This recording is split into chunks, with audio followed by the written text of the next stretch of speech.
Biology chapter number 12, reflex actions. Beta, reflex actions are the suddenly performed actions which are controlled by our spinal cord. दो बातें इसमें आपने ये याद रखनी है कि रिफ्लेक्स एक्शंस बेटा ऐसे एक्शंस होते हैं जो सडनली परफॉर्म होते हैं और इनको हमारा ब्रेन कंट्रोल करने से पहले ही जो हमारी स्पाइनल कॉर्ड है वो कंट्रोल कर लेती है और ऐसे एक्शंस को हम लोग जो है वो रिफ्लेक्स एक्शंस का नाम देते हैं। ठीक है। When the central nervous system sends impulse to muscles and glands, two types of the actions result. The higher centres of the brain control the conscious actions और वॉलंटरी एक्शंस। जो brain के बेटा हायर सेंटर्स हैं जैसे कि fore brain है, mid brain है, hind brain है, ये सारे के सारे जो हैं ये कॉन्शियस एक्शन और वॉलंटरी एक्शंस जो हैं उनको कंट्रोल करते हैं।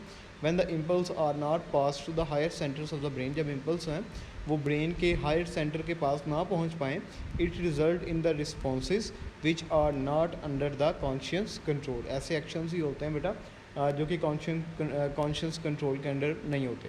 सच responses are called the involuntary actions. ठीक है, ये इनवॉलंटरी एक्शंस होते हैं। जैसे हार्ट बीट का तेज़ होना मतलब कि हमारी सेंसेशन में नहीं होता बेटा कि हम लोग इनको खुद कंट्रोल कर सकें। Sometimes the involuntary responses produced by the central nervous system is very quick. बाज़ औक़ात ही होता है बेटा कि ये वाले जो इनवॉलंटरी एक्शंस हैं बहुत ज़्यादा क्विक होते हैं। Such a response is called the reflex action. इस तरह के रिस्पॉन्स को हम लोग रिफ्लेक्स एक्शन का नाम देते हैं जो कि सडनली परफॉर्म होते हैं और बहुत ज़्यादा क्विक होते हैं। और the pathway followed by the nerve impulses for producing a reflex action is called the reflex arc। और वो रास्ता जहाँ से न्यूरॉन्स जो हैं वो नर्व इम्पल्स को पास करवाती हैं for the these suddenly performed actions, reflex actions, उस पाथवे को हम लोग जो है वो रिफ्लेक्स आर्क का नाम देते हैं। ठीक है, कि जिस तरह से अगर किसी गर्म चीज़ को आप लोग हाथ लगा लें तो फ़ौरन से जो है वो हम लोग हाथ जो है वो पीछे कर लेते हैं, तो ये एक रिफ्लेक्स एक्शन है। इसी तरह से बेटा आँख में कोई चीज़ चली जाए तो फ़ौरन से आँख जो है वो बंद हो जाती है, तो ये क्या है, एक रिफ्लेक्स एक्शन है। और जिस पाथवे को फॉलो करके न्यूरॉन्स जो हैं वो इस रिफ्लेक्स एक्शन को कंट्रोल करती हैं, उस पाथवे को हम लोग जो है वो रिफ्लेक्स आर्क का नाम देते हैं। The most common example of the reflex action is the withdraw of the hand after touching a hot object. In this reflex action, spinal cord act as a coordinator। इसमें बेटा spinal cord जो है वो एक coordinator के तौर पे काम करती है। Heat stimulus, temperature and pain receptor in the skin। A nerve impulse is generated which is carried by the sensory neurons to the interneurons of the spinal cord।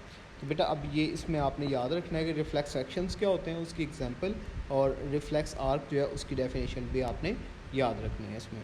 उसके बाद फिर आगे बताता है बेटा कि from the interneurons the impulse is pass to the motor neurons which carry to the muscles of the arm. As a result the muscles contract to withdraw hand.